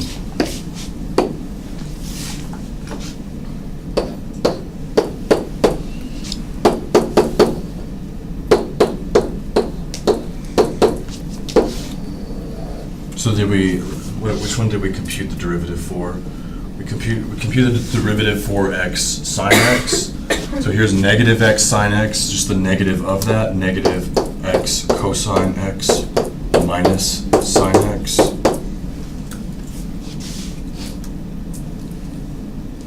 We computed the derivative for x cosine x up here in green. The derivative for x cosine x was this stuff. That was the derivative for x cosine x. Sorry, not minus the cosine part, it went too far. Just that part right there. So we already have that derivative, minus x sine x plus cosine x. And then we have the derivative of sine minus cosine. So fortunately, those derivatives didn't really differ from what we've already done. So taking the derivative again should have been too much of a stretch. And then we'll simplify what we have there. So algebraically equivalent minus x cosine x on top minus sine x. On the bottom, Is it used for Oh, wait. did we, Yeah. which one? The one in the denominator? Negative sine x plus cos x plus. Yeah, cosine, yeah, plus cosine. X. Yeah, thanks.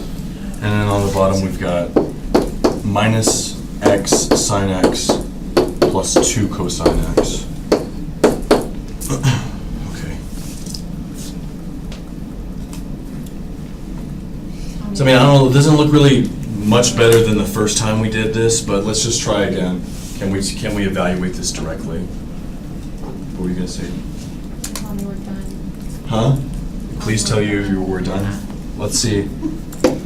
So we've got x approaching 0. We've got 0 minus 0 on top. We've got 0 plus 2 on the bottom. Are we done? Yeah, because that's Well, it equals 0. it's 0 over 2, which is 0.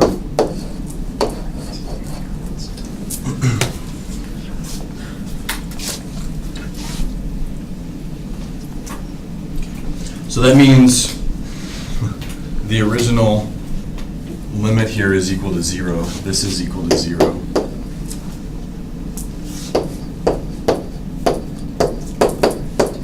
So you can see, I mean, by hand, it's a lot of work to determine that. So if you're using that calculator, the TI 36, whatever, I know it computes limits. Unfortunately, if you just say 0 on the exam, no, you lose all points, right? So if you want to use that calculator to check your work, I'm totally fine with that. I don't think there's anything wrong with it, but you have to be able to do the work. Do you have any questions on that?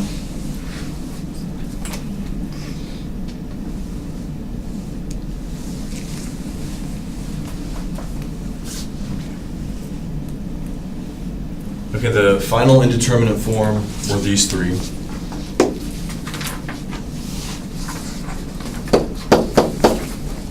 And as we mentioned, these three come from the limit on a function like f of x to the power of g of x.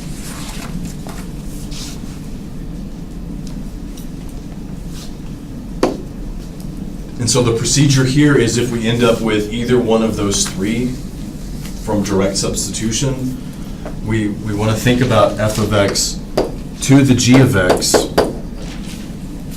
using inverse properties of e and the natural log.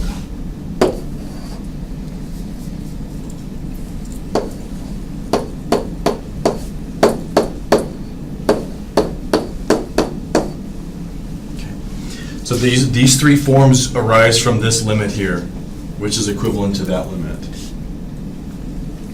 So just kind of to where all three of these come from. Notice if the limit is of the form 1 to the infinity, this is 1, f is approaching 1, g is approaching infinity. So over here what we have is equivalently we have e to the infinity times the natural log f of x approaching 1. What's the ln of 1? 0. So that's e to the infinity times 0. What happens when we have infinity times 0? And the other one's getting really small. We have an indeterminate product. So we have to write that indeterminate product as a quotient. If f of x approaches 0 and g of x approaches 0, equivalently, we have, let me write this. Equivalently, what we have with the e stuff, we have e to the power g of x is approaching 0 multiplied by ln of f of x approaching 0. So as we get closer and closer to 0, the ln gets closer and closer to negative infinity. Again, another indeterminate product.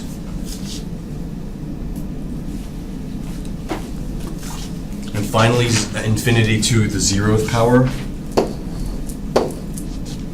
If we look at that as f of x is approaching infinity, g of x is approaching 0, we have e to the 0 times the natural log f of x approaching infinity. So again, that's e to the 0 times infinity.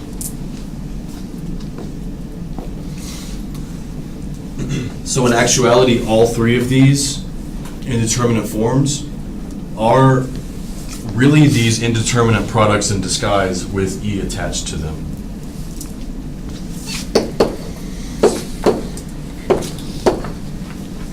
So if you get a form that's 1 to the infinity, 0 to the 0, infinity to the 0, you're always going to have to rewrite that as e to that power, and then they will always relate back to the situation number 1 that we looked at, where you have to rewrite them as a quotient. And then just please note, since we're writing this, I do have it here, since we're writing this limit like this right here, the limit as x approaches a only affects the things with x in it, so we can move the limit into the power.